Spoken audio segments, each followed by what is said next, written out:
Дорогие друзья, сегодня приготовим невероятно ароматную и очень вкусную выпечку рождественский штолен. По своей форме штолен напоминает младенца, укутанного в одеяльце. Штолен по этому рецепту можно готовить за пару недель до Рождества. В конце видео расскажу, как правильно нужно сохранять штолен. Ну что ж, приступим!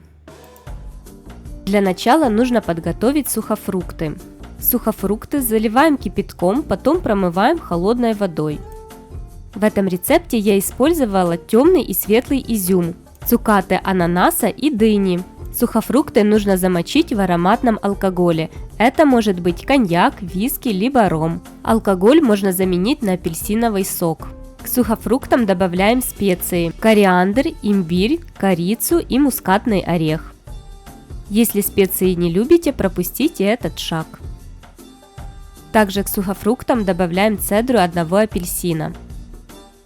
Все тщательно перемешиваем и отправляем в холодильник минимум на 3 часа, чтобы все сухофрукты пропитались. Лучше, конечно, на ночь, чтобы они имели более насыщенный вкус. Теперь сделаем тесто.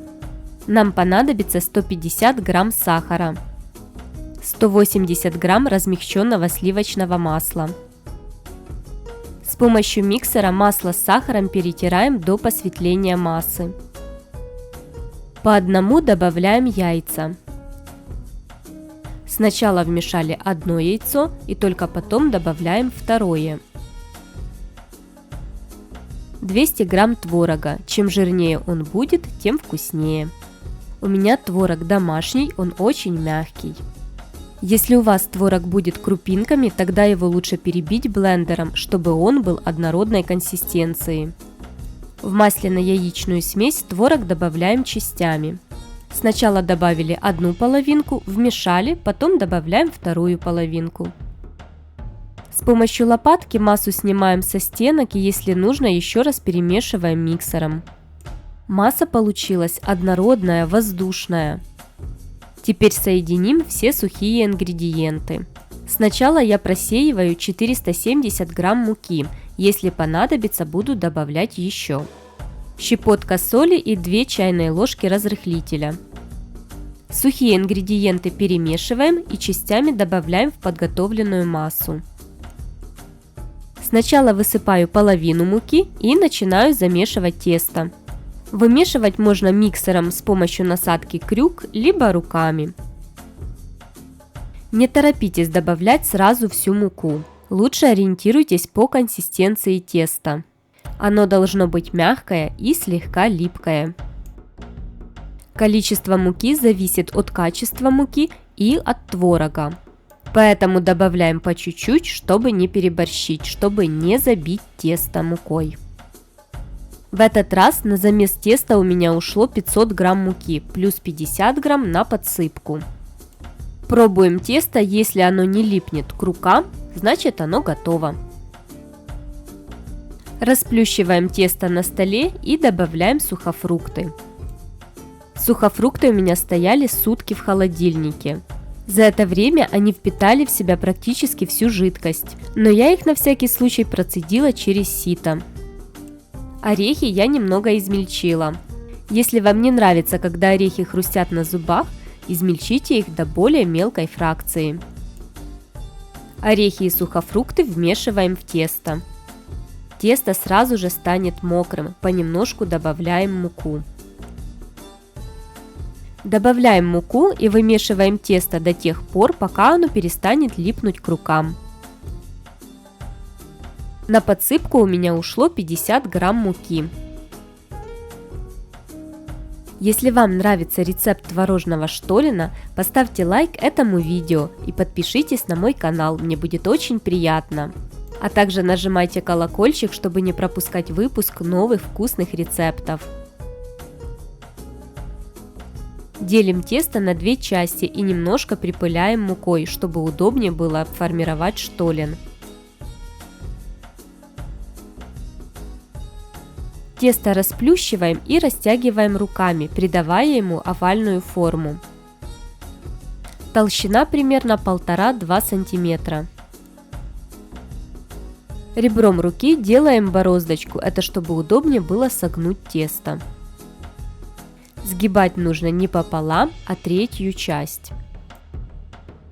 Поправляем, формируем более аккуратную форму и перекладываем на противень.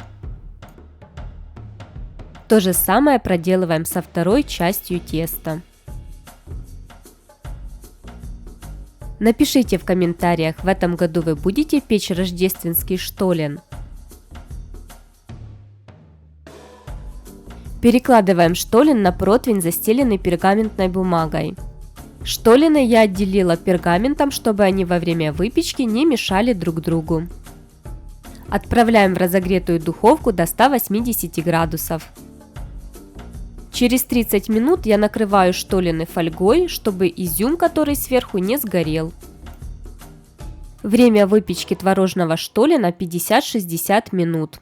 Ориентируйтесь по своей духовке и готовность обязательно проверяйте деревянной шпажкой либо зубочисткой. Горячий штолен обязательно нужно смазать растопленным сливочным маслом. Смазывать нужно со всех сторон и бока тоже.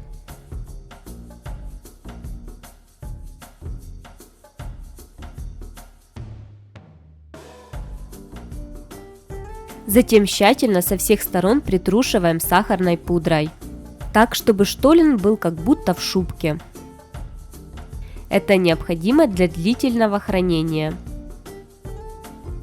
Если вы не собираетесь долго хранить штолен, тогда этап с обсыпкой можно пропустить. Ну вот, рождественские штолены и готовы. Это невероятно ароматная выпечка с множеством сухофруктов и орехов. Сухофрукты и орехи здесь прекрасно гармонируют. Штолен получился в меру сладкий, неприторный, с легкой цитрусовой ноткой. Он сытный, но съев один кусочек, обязательно захочется второй, а потом и третий. Это очень вкусная выпечка, которой можно угощать гостей. Либо оформить в красивую упаковку и подарить друзьям на новогодние праздники. Обязательно приготовьте такой творожный штолен, пусть в вашем доме пахнет рождественской выпечкой. Чтобы штолен хранился пару недель, нужно его сначала замотать в пергаментную бумагу, а потом в фольгу. Заматывать нужно тщательно, плотно, чтобы не было доступа воздуха. Хранить нужно обязательно в прохладном месте, это может быть холодильник, либо балкон. Всех с наступающими праздниками!